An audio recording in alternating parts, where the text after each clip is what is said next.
Le 22 juin 2022, Marie-Sophie Lacaro, la plus célèbre journaliste du PAF, a présenté dans le journal télévisé de TF1 un reportage dans l'Allier, dans la région Auvergne-Rhône-Alpes.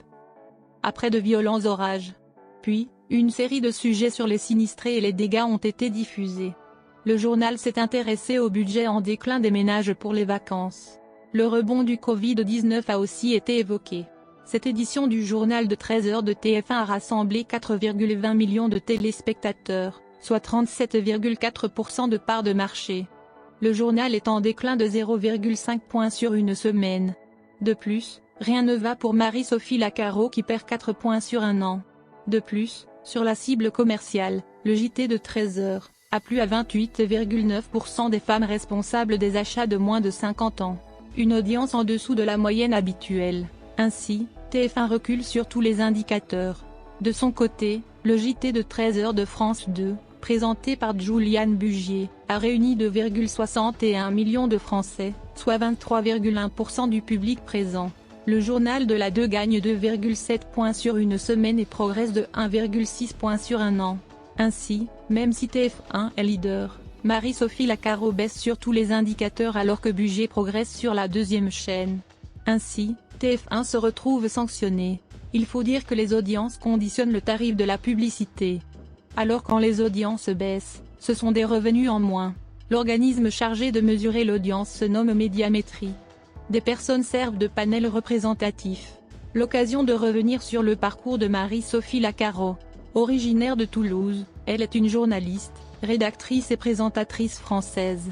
Née en Aveyron en 1977, Marie-Sophie Lacaro passe sa jeunesse à Perpignan. Adolescente, elle se passionne pour la littérature et veut devenir journaliste. Après avoir obtenu son bac, elle rentre dans une prépa de littérature et suit une licence de lettres à Toulouse. Après avoir eu son diplôme, elle va dans la rédaction régionale de France 3 et réalise des reportages pour les journaux de la région Midi-Pyrénées. En 2001, elle est désignée pour présenter le JT de 13h de la chaîne. Les téléspectateurs lui seront fidèles durant près de 10 ans. En 2010, France 3 lui propose de devenir la remplaçante de Carole Geisler et de faire la présentation du 19-20 de la chaîne nationale en son absence.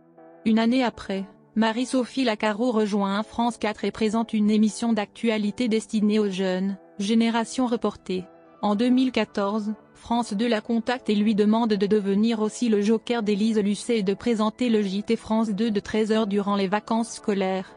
En 2016, après le départ d'Élise Lucet, elle devient titulaire du JT de 13h.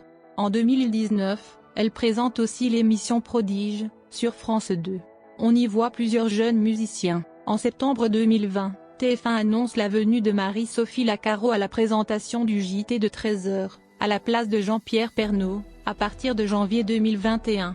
Une tâche rude tant le présentateur était un monument de la télévision française.